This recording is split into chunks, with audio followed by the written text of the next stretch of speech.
आज हम भजन संहिता 40 के पहले भाग पर विचार कर रहे हैं। आज का पाठ मसीहा यीशु की प्रतीक्षा और आज्ञाकारिता और उसके परिणाम पुनरुत्थान के बारे में बात करता है। यह पुनर्जीवित यीशु के नए गीत और पुनरुत्थान के बाद उनकी सेवकाई और उसके परिणामों के बारे में बात करता है। साथ ही पुनर्जीवित मसीहा यीशु यह घोषित करते हैं कि वास्तव में धन्य कौन है, और हमें परमेश्वर के उन चमत्कारों और चिन्हों के बारे में पता चलता है जिन्होंने उद्धार का कार्य पूरा किया है। अंत में पाठ परमेश्वर की अनंत उद्धार योजना और पुत्र यीशु की पूर्ण आज्ञाकारिता के बारे में बात करता है। तो वह इस पर कैसे बात करता है? आज हम इस पर जांच करना चाहते हैं और अनुग्रह को एक साथ साझा करना चाहते हैं। सबसे पहले आज का पाठ मसीहा यीशु की प्रतीक्षा और आज्ञाकारिता और उसके परिणाम पुनरुत्थान के बारे में बात करता है। भजन संहिता 40:1-2 में लिखा है, मैंने यहोवा की बाट जोहते जोहते बाट जोही, और उसने मेरी ओर झुककर मेरी दुहाई सुन ली। उसने मुझे विनाश के गड्ढे में से और कीचड़ में से बाहर निकाला, और मेरे पैर चट्टान पर खड़े किए, और मेरे डगमगाते हुए कदमों को स्थिर किया। मैंने यहोवा की बाट जोहते जोहते बाट जोही, और उसने मेरी ओर झुककर मेरी दुहाई सुन ली। यहाँ उत्तम पुरुष सर्वनाम में से संकेतित अस्तित्व स्वर्ग में विद्यमान मसीहा यीशु की ओर इंगित करता है। इस तर्क का आधार इब्रानियों 10:5-7 में है, क्योंकि वहां इब्रानियों के लेखक हमारे आज के पाठ के 6-7 आयतों को उद्धृत करते हैं, यीशु की आज्ञाकारिता का गवाह बनने के लिए, जिन्होंने मानवीय शरीर धारण किया, इस पृथ्वी पर आए और क्रूस पर लहू बहाकर मरे, जिससे पुराने नियम के बलिदानों की वास्तविकता प्रकट हुई। संक्षेप में कहें तो आज का पाठ उस छुटकारे के काम की भविष्य सूचक घोषणा है जिसे परमेश्वर के पुत्र यीशु ने तब किया जब सही समय पर उन्होंने मानवीय शरीर धारण किया और इस पृथ्वी पर आए। बाट जोहते जोहते एक साहित्यिक युक्ति है जो निरंतर गंभीरता और धैर्य को व्यक्त करने के लिए एक ही क्रिया को दोहराती है। अर्थात परमेश्वर के पुत्र ने अनंत काल से परमेश्वर पिता के साथ की गई छुटकारे की वाचा को पूरा करने के लिए परमेश्वर द्वारा निर्धारित समय तक चुपचाप प्रतीक्षा की। इतना ही नहीं, देहधारण के बाद भी उन्होंने अपनी सार्वजनिक सेवकाई की शुरुआत की प्रतीक्षा की, गतसमनी के बगीचे में प्रतीक्षा की, क्रूस पर प्रतीक्षा की और कब्र में भी प्रतीक्षा की। अब यीशु अंततः क्रूस पर लहू बहाकर मर चुके हैं और कब्र में लेटे हुए परमेश्वर के उद्धार की प्रतीक्षा कर रहे हैं। यह एक ऐसा हिस्सा है जो दिखाता है कि यीशु के उद्धार के कार्य की पूरी प्रक्रिया परमेश्वर की इच्छा के प्रति यीशु की स्वैच्छिक और पूर्ण आज्ञाकारिता पर टिकी है। इसके अलावा मेरी ओर झुककर मेरी दुहाई सुन ली यहाँ विशेष रूप से यीशु द्वारा सहन किए गए दुखों और उसके बाद परमेश्वर पिता की प्रतिक्रिया का वर्णन करता है। यहाँ दुहाई या चिल्लाहट में पसीने और लहू के साथ गतसमनी के बगीचे में यीशु की प्रार्थना और क्रूस पर यीशु की हताश पुकार शामिल है, हे मेरे परमेश्वर, तूने मुझे क्यों छोड़ दिया। यह हमारे मानवीय पापों के प्रायश्चित के लिए यीशु की मृत्यु और आध्यात्मिक अलगाव के दर्द को स्पष्ट रूप से दिखाता है। झुककर सुन ली का अर्थ है कि परमेश्वर ने यीशु की गंभीर पुकार को अनदेखा नहीं किया, बल्कि उन्हें मृत्यु से फिर से जीवित किया। अर्थात यीशु मृत्यु की शक्ति के अधीन कब्र में नीचे गए। हालांकि परमेश्वर ने यीशु को उस मृत्यु से फिर से जीवित किया। दूसरे शब्दों में, पुनरुत्थान की यह ऐतिहासिक घटना संयोग से नहीं हुई, बल्कि यीशु की पुकार और परमेश्वर पिता की प्रतिक्रिया से उत्पन्न एक गतिशील घटना है। साथ ही यीशु के पुनरुत्थान की घटना पूरी दुनिया को साबित करती है कि यीशु द्वारा की गई सभी प्रार्थनाएं परमेश्वर तक पहुंचीं, और परमेश्वर ने उस सभी उद्धार कार्य को खुशी से स्वीकार किया और पूरी तरह से मान्यता दी जिसे यीशु ने इस पृथ्वी पर पूरा किया। उसने मुझे विनाश के गड्ढे में से और कीचड़ में से बाहर निकाला, और मेरे पैर चट्टान पर खड़े किए, और मेरे डगमगाते हुए कदमों को स्थिर किया। अब यह वचन उस पुनरुत्थान की महिमा की भविष्य सूचक घोषणा कर रहा है जो यीशु की पुकार और परमेश्वर की प्रतिक्रिया के माध्यम से अनुभव की जाएगी। स्वर्ग में यीशु पहले से ही उस निर्णायक चरण की घोषणा कर रहे हैं जिस तक उनका उद्धार का कार्य पहुंचेगा, पुनरुत्थान की जीत, जहां वह मृत्यु की शक्ति को तोड़ते हैं और फिर से जीवित होते हैं। यहाँ विनाश का गड्ढा का अर्थ विनाश का गड्ढा या विनाश का गर्त है। इसके अलावा यहाँ कीचड़ का अर्थ एक कीचड़ का गड्ढा है, जहाँ जैसे ही आप अपना पैर रखते हैं आप और अधिक गहरे डूबते जाते हैं। यह मृत्यु और कब्र की वास्तविकता का प्रतीक है, जिसमें यीशु क्रूस पर मरने का कार्य पूरा करते समय खुद नीचे गए थे।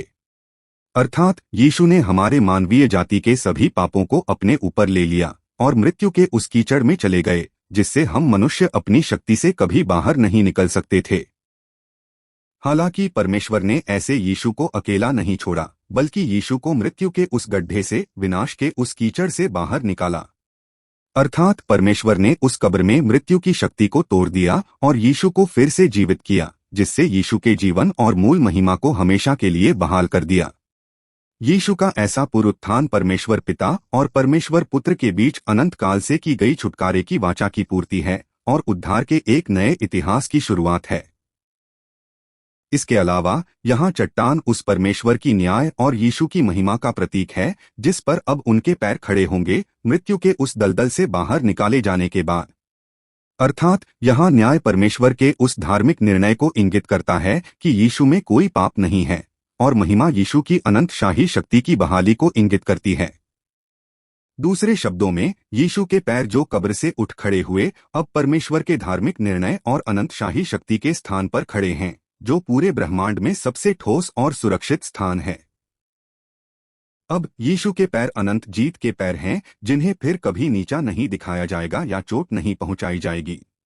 अर्थात शैतान और मृत्यु की शक्ति ने यीशु को मृत्यु की कब्र में गहरा दफनाने की कोशिश की, लेकिन परमेश्वर ने यीशु को धार्मिक निर्णय के साथ फिर से जीवित किया और उन्हें अनंत महिमा की उस चट्टान पर सीधा खड़ा कर दिया, जिसे कोई भी शक्ति या अस्तित्व हिला नहीं सकता। इसके अलावा यहाँ मेरे कदम का अर्थ उस उद्धार के कार्य की पूरी प्रक्रिया है जिसे यीशु पूरा कर रहे हैं। यदि यीशु के जीवन का मार्ग क्रूस पर मृत्यु के साथ रुक गया होता और समाप्त हो गया होता, तो वह कार्य कभी पूरा नहीं हो सकता था। अर्थात यदि क्रूस पर मृत्यु यीशु को निगलते हुए समाप्त हो गई होती, तो इसका प्रमाण कि यीशु परमेश्वर के पुत्र हैं गायब हो गया होता, और क्रूस पर यीशु की मृत्यु ने हमारे मानवीय जाति को बचाने का प्रभाव कभी नहीं डाला होता।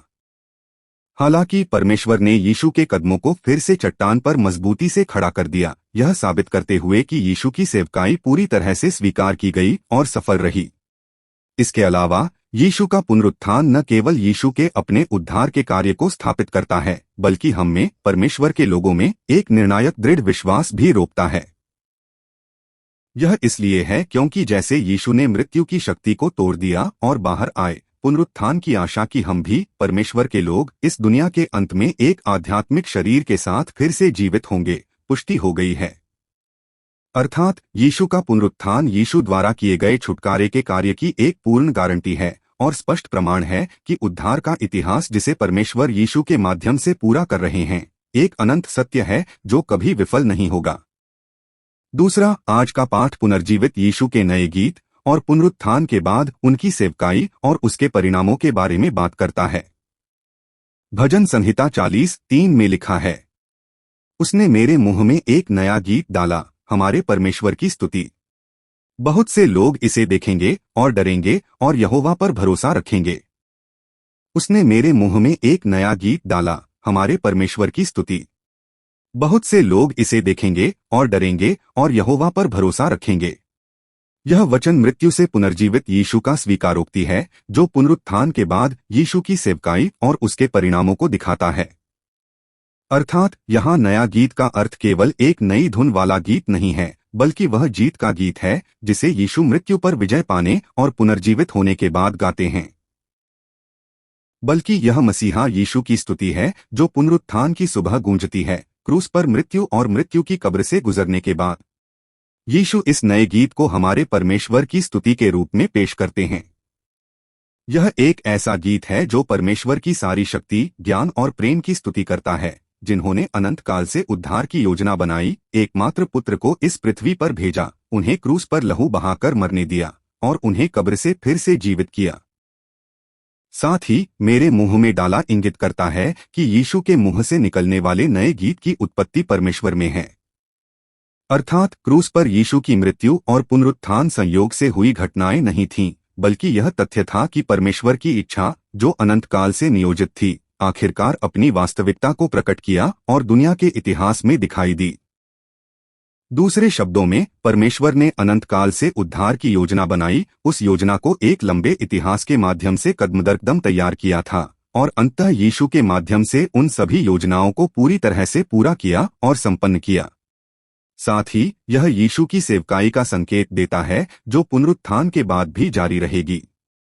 जैसे यीशु 2000 साल पहले इस पृथ्वी पर आए और क्रूस पर लहू बहाकर मरने तक आत्माओं के उद्धार के लिए अपनी पूरी ताकत और जुनून के साथ कोशिश की। जैसे उन्होंने किया, यीशु पुनरुत्थान के बाद भी उद्धार के कार्य को नहीं रोकेंगे।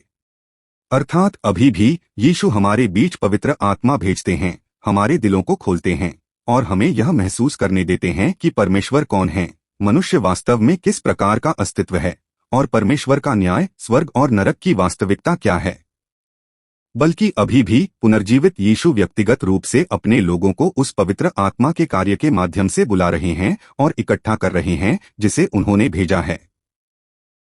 साथ ही बहुत से लोग इसे देखेंगे और डरेंगे और यहोवा पर भरोसा रखेंगे। यीशु की इस उद्धार की सेवकाई के परिणामों के बारे में पवित्र आत्मा के माध्यम से बात करता है। यहाँ डरना का अर्थ सरल आतंक नहीं है, बल्कि परमेश्वर की पवित्रता और शक्ति के सामने महसूस की गई श्रद्धा है। साथ ही यहोवा पर भरोसा रखना एक अलंकारिक अभिव्यक्ति है जो उन सभी लोगों के जीवन का प्रतिनिधित्व करती है जिन्हें यीशु मसीह के लहू के गुण में विश्वास के द्वारा बचाया गया था, जो परमेश्वर के शासन को स्वीकार करते हैं और परमेश्वर की स्तुति करते हुए और उन्हें ऊंचा करते हुए जीते हैं। विशेष रूप से यहाँ यह जोर देता है कि सांसारिक चीजों पर भरोसा करने के बजाय वे केवल परमेश्वर पर भरोसा करते हुए जिएंगे।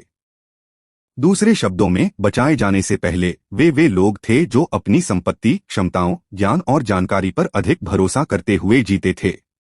हालांकि अब बचाए जाने के बाद एक बार जब वे परमेश्वर के जीवित अस्तित्व, कार्य, शासन, शक्ति और महिमा को जान जाते हैं तो उनका अस्तित्व, व्यक्तित्व और आत्मा सभी ठीक हो जाते हैं और वे परमेश्वर पर भरोसा करते हुए शक्ति का एक नया जीवन जिएंगे।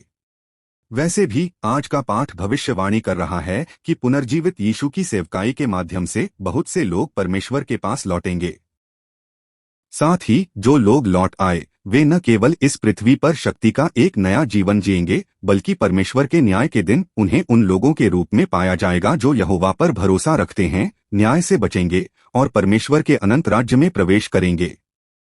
तीसरा, आज का पाठ पुनर्जीवित मसीहा यीशु की घोषणा के बारे में वास्तव में धन्य कौन है और परमेश्वर के उन चमत्कारों और चिन्हों के बारे में बात करता है जिन्होंने उद्धार का इतिहास पूरा किया है। भजन संहिता 40:4-5 में लिखा है, धन्य है वह पुरुष जो यहोवा पर भरोसा रखता है और अभिमानियों और झूठ की ओर झुकने वालों की ओर नहीं देखता। हे यहोवा मेरे परमेश्वर, बहुत से चमत्कार हैं जो तूने किए हैं और हमारे प्रति तेरे विचार कोई भी तेरे समान नहीं है। यदि मैं उनकी घोषणा करना और बोलना चाहूं तो वे इतने अधिक हैं कि उन्हें गिना नहीं जा सकता। धन्य है वह पुरुष जो यहोवा पर भरोसा रखता है और अभिमानियों और झूठ की ओर झुकने वालों की ओर नहीं देखता। अब यह वचन पुनर्जीवित मसीहा यीशु की घोषणा है कि वास्तव में धन्य कौन है। यहाँ वह जो यहोवा पर भरोसा रखता है एक ऐसे व्यक्ति को संदर्भित करता है जो स्वीकार करता है कि परमेश्वर जीवित हैं और इतिहास को नियंत्रित करने वाले हैं, और सबसे ऊपर यीशु को, जिन्हें परमेश्वर पिता ने भेजा है, मेरे परमेश्वर और मेरे उद्धार के प्रभु के रूप में स्वीकार करता है और स्वीकार करता है। अर्थात ऐसा व्यक्ति अपने स्वयं के ज्ञान, क्षमता या धार्मिकता पर भरोसा नहीं करता है, बल्कि केवल यीशु मसीह के लहू की शक्ति और क्षमता को पकड़कर जीता है। दूसरी ओर यहाँ अभिमानियों का अर्थ उन सभी लोगों से है जो परमेश्वर को अनदेखा करते हैं और तिरस्कार करते हैं और अपनी धार्मिकता और क्षमता पर गर्व करते हैं, और इसके अलावा शैतान की सभी ताकतों से हैं। साथ ही झूठ उन दुनिया के विचारों को संदर्भित करता है जो परमेश्वर का विरोध करते हैं। झूठा सत्य वे मूल्य जिन्हें दुनिया के लोग पूजते हैं या वे मूर्तियां जिनकी वे सेवा करते हैं और भरोसा करते हैं। अर्थात शैतान की ताकतें लगातार लोगों को प्रलोभित और धोखा देती हैं कि उद्धार का कोई अन्य मार्ग है, लेकिन हम परमेश्वर के लोग मानते हैं कि केवल यीशु मसीह के लहू का गुण ही जीवन और उद्धार का मार्ग है। इसलिए हम वे हैं जिनके दिल ऐसी झूठी चीजों द्वारा नहीं लिए जाते। साथ ही नहीं देखता शब्द का अर्थ केवल उदासीनता से कार्य करना नहीं है, बल्कि सक्रिय इनकार और विवेक का अर्थ है। अर्थात हम परमेश्वर के लोग दुनिया की शानदार महिमा और व्यर्थ प्रलोभनों का पालन नहीं करते हैं, बल्कि वे हैं जो परमेश्वर के सत्य पर मजबूती से खड़े होने का विकल्प चुनते हैं। क्योंकि हमारा जीवन उस सुबह की धुंध की तरह है जो कुछ समय के लिए गायब हो जाती है और अंततः हर कोई परमेश्वर के न्याय के आसन के सामने खड़ा होगा। न्याय के उस दिन मानवीय गुण, धन या सांसारिक ज्ञान कोई मदद नहीं हो सकते और केवल वे जो यीशु मसीह के लहू के गुण में भरोसा रखते थे अनंत जीवन प्राप्त करेंगे।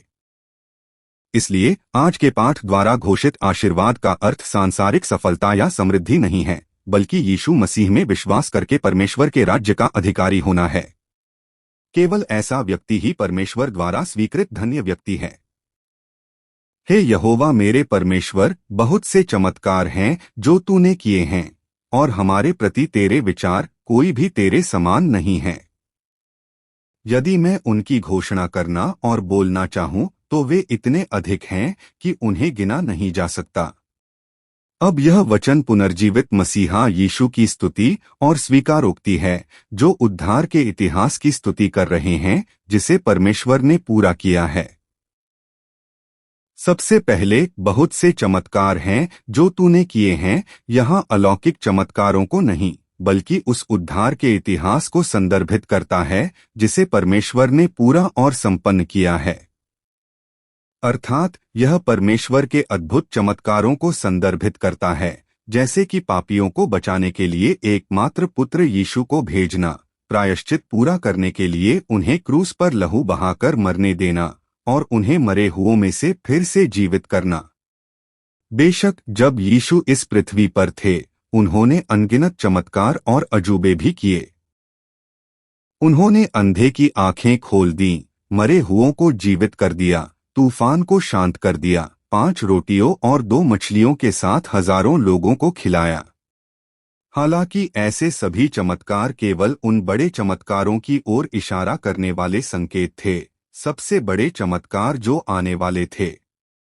अर्थात इस पृथ्वी पर सबसे बड़ा चमत्कार हमारे लिए, पापियों के लिए धार्मिक ठहराया जाना है, मृत आत्माओं के लिए जीवन प्राप्त करना है और उन लोगों के लिए जो परमेश्वर के दुश्मन थे परमेश्वर के बच्चे बनना है।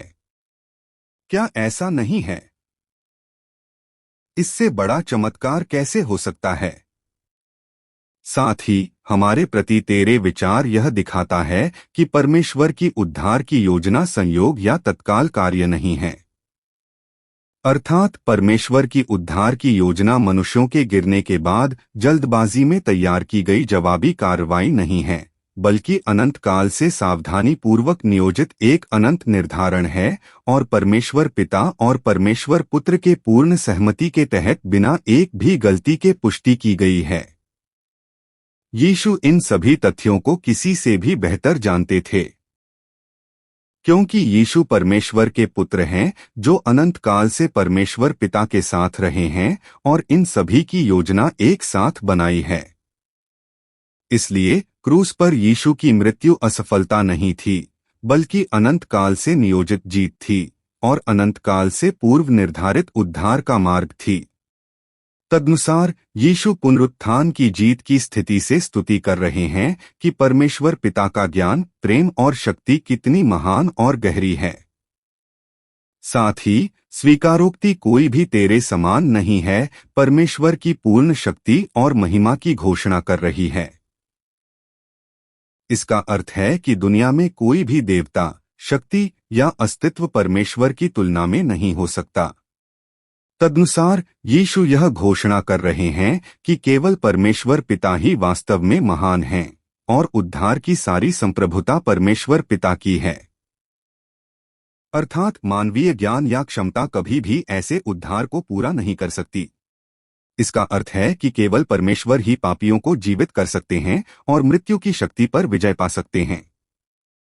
साथ ही यदि मैं उनकी घोषणा करना और बोलना चाहूं तो वे इतने अधिक हैं कि उन्हें गिना नहीं जा सकता का अर्थ है कि परमेश्वर के उद्धार का अनुग्रह पूरी तरह से नहीं बोला जा सकता है, भले ही कोई इसकी घोषणा करे। उदाहरण के लिए परमेश्वर का प्रेम जो उनके एकमात्र पुत्र को भेजने तक जाता है, या क्रूस पर देखी गई परमेश्वर की धार्मिकता और ज्ञान, या पुनरुत्थान के माध्यम से प्रकट परमेश्वर की शक्ति और क्षमता इतनी महान और समृद्ध हैं कि उन्हें गिना भी नहीं जा सकता। अर्थात उद्धार के संबंध में परमेश्वर द्वारा किए गए चमत्कार इतने अधिक हैं कि उन्हें गिना नहीं जा सकता है, और अपने लोगों के लिए परमेश्वर के विचार, इरादे और योजनाएं अनंत हैं। अंत में आज का पाठ अनंत काल से परमेश्वर की अद्भुत उद्धार योजना और पुत्र यीशु की पूर्ण आज्ञाकारिता के बारे में बात करता है। भजन संहिता 40:6-8 में लिखा है, तूने बलिदान और भेंट नहीं चाही, तूने मेरे कान खोल दिए हैं, तूने होमबलि और पापबलि की मांग नहीं की। तब मैंने कहा, देख मैं आ गया हूँ, पुस्तक में मेरे बारे में लिखा है, हे मेरे परमेश्वर, तेरी इच्छा पूरी करना मुझे प्रिय है, तेरी व्यवस्था मेरे हृदय में है। तूने बलिदान और भेंट नहीं चाही, तूने मेरे कान खोल दिए हैं, तूने होमबलि और पापबलि की मांग नहीं की। अब यह वचन मसीहा यीशु की आज्ञाकारिता की घोषणा कर रहा है, जो उद्धार के कार्य के लिए स्वेच्छा से सेवक बन गए। तूने मेरे कान खोल दिए हैं का अर्थ है मेरे कान छेद दिए, जिसका अर्थ है जब तूने मेरे कान छेद दिए। यह प्राचीन युग में दास व्यवस्था की पृष्ठभूमि पर आधारित है।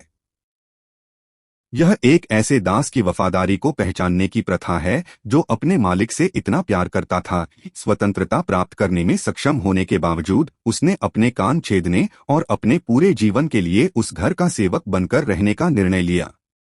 अर्थात परमेश्वर के पुत्र यीशु परमेश्वर पिता के प्रति अनंत प्रेम और छुटकारे के कार्य के प्रति गहन आज्ञाकारिता के लिए स्वेच्छा से परमेश्वर का सेवक बनने का निर्णय लेने का रूप दिखा रहे हैं। साथ ही बलिदान और भेंट, होमबलि और पापबलि पुराने नियम के सभी धार्मिक कृत्यों और बलि संस्कारों का प्रतिनिधित्व करने वाली अलंकारिक अभिव्यक्ति हैं। यह घोषणा कि परमेश्वर ऐसे पुराने नियम के बलिदानों से खुश नहीं है, इसका मतलब यह नहीं है कि पुराना नियम का बलि तंत्र ही अर्थहीन और बेकार है, बल्कि परमेश्वर उस विश्वास के भ्रष्टाचार के खिलाफ चेतावनी दे रहे हैं जो इन सभी संस्कारों के मूल उद्देश्य और अर्थ को भूल जाता है और केवल औपचारिक पशु रक्त बलिदानों के साथ ग्रस्त है। तो परमेश्वर ने पुराने नियम के बलिदानों का आदेश क्यों दिया? यह मसीहा यीशु जो भविष्य में आएंगे द्वारा इस पृथ्वी पर बहाए जाने वाले प्रायश्चित के लहू को लाक्षणिक रूप से दिखाने के लिए था। अर्थात पुराने नियम की वेदी पर लहू बहाकर मरने वाला पशु उस मसीहा का एक मॉडल था जो हमारे मानवीय पापों के प्रायश्चित के लिए इस पृथ्वी पर आएगा और लहू बहाकर मरेगा। इसलिए पुराने नियम का बलिदान आने वाले मसीहा के लिए एक प्रतीक्षा का मार्ग होना चाहिए था और मसीहा यीशु की मृत्यु की तैयारी करने वाला एक पवित्र साया होना चाहिए था। हालांकि जब ऐसा बलिदान पापों को धोने का एक यांत्रिक साधन बन गया, तो परमेश्वर कह रहे हैं कि उन्होंने कभी ऐसी प्रारूप की मांग नहीं की। तदनुसार यीशु आज के पाठ की भविष्यसूचक स्वीकारोक्ति के माध्यम से उस सुसमाचार के सार को प्रकट कर रहे हैं जिसे परमेश्वर वास्तव में शुरू से चाहते थे। अर्थात जो परमेश्वर ने शुरू से इरादा किया था वह पशुओं का लहू स्वयं नहीं था, बल्कि उनके पुत्र की मृत्यु थी जिसे वह उस लहू के माध्यम से दिखाना चाहते थे। तदनुसार यीशु ने उद्धार का एक नया युग खोला जहां 2000 साल पहले वह उस मॉडल की वास्तविकता के रूप में इस पृथ्वी पर आए और क्रूस पर यीशु द्वारा बहाए गए लहू में विश्वास के द्वारा सभी पाप क्षमा किए जाते हैं और एक को बिना शर्त धार्मिक ठहराया जाता है। इसलिए आज के पाठ का वचन कि वह बलिदान में प्रसन्न नहीं है, ऐसी औपचारिक धार्मिक गतिविधि के प्रति दिवालियापन की घोषणा है और यह संदेश है कि केवल यीशु मसीह का क्रूस पर प्रायश्चित ही उद्धार का एकमात्र और पूर्ण मार्ग है। वैसे भी यीशु पुराने नियम के सभी बलि संस्कारों से बढ़कर एक बार का बलिदान बन गए और हमें अनंत जीवन प्रदान किया। तब मैंने कहा, देख मैं आ गया हूँ, पुस्तक में मेरे बारे में लिखा है। अब यह वचन परमेश्वर के पुत्र यीशु का भविष्यसूचक स्वीकारोक्ति है जो भविष्य में देह धारण करेंगे। आगे देखते हुए परमेश्वर ने औपचारिक बलिदानों और भेंटों की इच्छा नहीं की, बल्कि उस उद्देश्य के अनुसार जिसके लिए बलि तंत्र दिया गया था, चाहते थे कि इस्राएल के लोग मसीहा की आशा करें। तदनुसार परमेश्वर उस समय को देख रहे हैं जब वह पुराने नियम के बलिदान की वास्तविकता को प्रकट करेंगे। बस उस समय उस स्थान पर एकमात्र पुत्र यीशु सीधे दिखाई दे रहे हैं। यह उस दृश्य की तरह है जब परमेश्वर पिता पूछते हैं, कौन जाएगा और मेरी इच्छा पूरी करेगा। और कान छेदने वाले दास के रूप की तरह परमेश्वर के पुत्र यीशु परमेश्वर पिता के सामने आते हैं और उत्तर देते हैं, देख मैं आ गया हूँ। सबसे पहले देख मैं आ गया हूँ यहाँ यीशु की स्वैच्छिक आज्ञाकारिता का रूप दिखाता है। यीशु अनिच्छा से जबरदस्ती इस पृथ्वी पर नहीं आए, बल्कि मानवीय उद्धार के लिए परमेश्वर पिता की इच्छा के साथ पूरी तरह सहमत होने के कारण वह खुशी के साथ आए। यह देहधारण के रहस्य को अच्छी तरह से दिखाता है। परमेश्वर के पुत्र जो अनंत काल से परमेश्वर पिता के साथ रहे हैं, पापियों को बचाने के लिए स्वर्ग की महिमा को एक तरफ रखकर मानवीय शरीर धारण कर इस पृथ्वी पर आ रहे हैं। साथ ही देख मैं आ गया हूँ एक घोषणा है कि परमेश्वर के पुत्र का प्रेम जो खोए हुओं को बचाना चाहता है, वास्तव में दुनिया के इतिहास में प्रकट हुआ है। हालांकि यह केवल उस क्षण को इंगित नहीं करता जब यीशु का बेतलेहम में जन्म हुआ था। ऐसा नहीं है, यह एक घोषणा है जिसमें परमेश्वर के पुत्र का पूरा जीवन शामिल है। अर्थात यीशु क्रूस पर लहू बहाकर मरने के लिए इस पृथ्वी पर आए। इसलिए देख मैं आ गया हूं यहां अर्थ रखता है मैं आया पिता की इच्छा को पूरा करने के लिए, या मैं आया पापियों के स्थान पर क्रूस उठाने के लिए। साथ ही पुस्तक में मेरे बारे में लिखा है, यहां एक बहुत ही महत्वपूर्ण मसीहाई घोषणा है। बेशक पुस्तक यहां पुराने नियम के शास्त्र को संदर्भित करती है, अर्थात यीशु कहते हैं कि खुद के बारे में रिकॉर्ड पहले ही शास्त्र में भविष्यवाणी किए जा चुके हैं। इस तरह यीशु का आना संयोग की घटना नहीं थी, बल्कि परमेश्वर की योजना थी। बल्कि शास्त्र शुरू से अंत तक मसीहा यीशु के बारे में गवाही दे रहा है। उदाहरण के लिए उत्पत्ति में स्त्री के बीज के रूप में, निर्गमन में फसह के मेमने के रूप में, लैव्य व्यवस्था में पापबलि के रूप में, गिनती में पीतल के सांप के रूप में, व्यवस्था विवरण में मूसा जैसे नबी के रूप में, भजनों में महिमा का राजा के रूप में, यशायाह में दुखी सेवक के रूप में, दानियेल में मनुष्य के पुत्र के रूप में भविष्यवाणी की गई थी। इस तरह पुराना नियम का शास्त्र मसीहा से भरा हुआ है जो इस पृथ्वी पर आएगा। यीशु ने जो कहा जब वह पुनरुत्थान के बाद एम्माउस जाने वाले शिष्यों के सामने प्रकट हुए, वह भी इसी के बारे में था। अर्थात मूसा और सभी नबियों के शब्दों से शुरू करके हम पुष्टि कर सकते हैं कि उन्होंने यीशु के बारे में कही गई बातों को पूरी तरह से शास्त्र में विस्तार से समझाया। इसे देखते हुए पुराना नियम का शास्त्र केवल इस्राएल राष्ट्र के इतिहास को दर्ज करने वाली पुस्तक नहीं है, बल्कि मसीहा यीशु को पेश कर रहा है जो भविष्य में इस पृथ्वी पर आएगा। वास्तव में शास्त्र में अनगिनत लोग और घटनाएं और बलिदान और त्योहार और भविष्यवाणियां सभी आने वाले मसीहा यीशु की ओर इशारा करते हैं। विशेष रूप से यहाँ जो ध्यान दिया जाना चाहिए वह यह तथ्य है कि यीशु पुस्तक में मेरे बारे में लिखा है शब्दों के साथ शास्त्र के माध्यम से अपने मिशन की पुष्टि कर रहे हैं और प्रकट कर रहे हैं। वास्तव में यीशु शास्त्र में लिखे शब्दों के अनुसार जिए, लिखे गए शब्दों के अनुसार दुख सहा, लिखे गए शब्दों के अनुसार मर गए और लिखे गए शब्दों के अनुसार पुनर्जीवित हुए। अर्थात हम पुष्टि करते हैं कि यीशु का पूरा जीवन उस उद्धार की योजना को पूरा करने की प्रक्रिया थी जिसे परमेश्वर पिता ने शास्त्र में दर्ज किया है। हे मेरे परमेश्वर, तेरी इच्छा पूरी करना मुझे प्रिय है, तेरी व्यवस्था मेरे हृदय में है। अब यह वचन मसीहा यीशु के दिल को अच्छी तरह से दिखाता है, जो भविष्य में देहधारण करेंगे, क्रूस पर लहू बहाकर मरेंगे और पुनर्जीवित होंगे। पिछले आयत में परमेश्वर के पुत्र यीशु ने घोषणा की, देख मैं आ गया हूं। अब यहाँ वह प्रकट कर रहे हैं कि क्यों आए और किस दिल के साथ आए। यह एक महत्वपूर्ण वचन है जो देहधारण के उद्देश्य और यीशु के दिल को दिखाता है जो इस पृथ्वी पर आए। सबसे पहले तेरी इच्छा पूरी करना मुझे प्रिय है का अर्थ है कि मसीहा यीशु ने अनिच्छा से मानवीय शरीर धारण नहीं किया, नहीं उन्होंने अनिच्छा से क्रूस उठाया। ऐसा नहीं है, यीशु ने परमेश्वर की इच्छा को स्वीकार किया और पूरा किया। दूसरे शब्दों में पुराने नियम के शास्त्र में निर्धारित मसीहा का मार्ग, हालांकि यह दुख, शर्म, अवमानना और मृत्यु का मार्ग था, यीशु ने दुख और मृत्यु के उस मार्ग को खुशी के साथ स्वीकार किया। बेशक इसका मतलब यह नहीं है कि उन्होंने शारीरिक दर्द में ही खुशी मनाई। ऐसा नहीं है, गतसमनी में यीशु बहुत चिंतित और पीड़ा में थे। उन्होंने इतना प्रार्थना की कि पसीना लहू की बूंदों जैसा हो गया। यह बताता है कि उन्होंने क्रूस पर कील ठोककर मरने के दर्द, अर्थात परमेश्वर के साथ आध्यात्मिक अलगाव के दर्द को कभी हल्के में नहीं लिया। हालांकि यीशु ने इसे महान आनंद के साथ सहन किया क्योंकि उन्होंने उस आध्यात्मिक अलगाव के दर्द से परे परमेश्वर पिता की महिमा देखी और अनंतकाल से चुने गए अपने लोगों के उद्धार को देखा। साथ ही यीशु के लिए सबसे बड़ा आनंद अपनी इच्छा को पूरा करना नहीं था, बल्कि परमेश्वर की इच्छा को पूरा करना था। अर्थात यीशु का पूरा जीवन परमेश्वर के वचन के प्रति आज्ञाकारिता और उसकी प्राप्ति थी। तो यीशु यूहन्ना 4:34 में कहते हैं, मेरा भोजन है मुझे भेजने वाले की इच्छा पूरी करना और उनके काम को पूरा करना। और यूहन्ना 6:38-39 में भी हम उन्हें घोषणा करते हुए देख सकते हैं, क्योंकि मैं स्वर्ग से नीचे आया मेरी इच्छा पूरी करने के लिए नहीं, बल्कि मुझे भेजने वाले पिता की इच्छा पूरी करने के लिए। इस प्रकार यीशु शुरू से अंत तक पूरी तरह से परमेश्वर पिता पर केंद्रित थे और यीशु के सभी विचार और कार्य पूरी तरह से परमेश्वर की इच्छा के साथ मेल खाते थे। साथ ही तेरी व्यवस्था मेरे हृदय में है, यह वचन यहाँ अच्छी तरह से दिखाता है कि मसीहा यीशु की ऐसी पूर्ण आज्ञाकारिता वास्तव में कहाँ से आई। अर्थात पुराने नियम के युग में इस्राएल के लोगों ने पत्थर की तख्तियों पर परमेश्वर की व्यवस्था प्राप्त की, लेकिन उनके दिल बहुत जिद्दी और कठोर थे, इसलिए उन्होंने लगातार व्यवस्था का उल्लंघन किया। दूसरे शब्दों में परमेश्वर की व्यवस्था उनके लिए एक आशीर्वाद और बाहरी आज्ञा थी, लेकिन यह कभी उनकी आंतरिक खुशी नहीं बन सकी। हालांकि यीशु अलग थे। परमेश्वर की व्यवस्था हमेशा यीशु के दिल की गहराई में स्थित थी।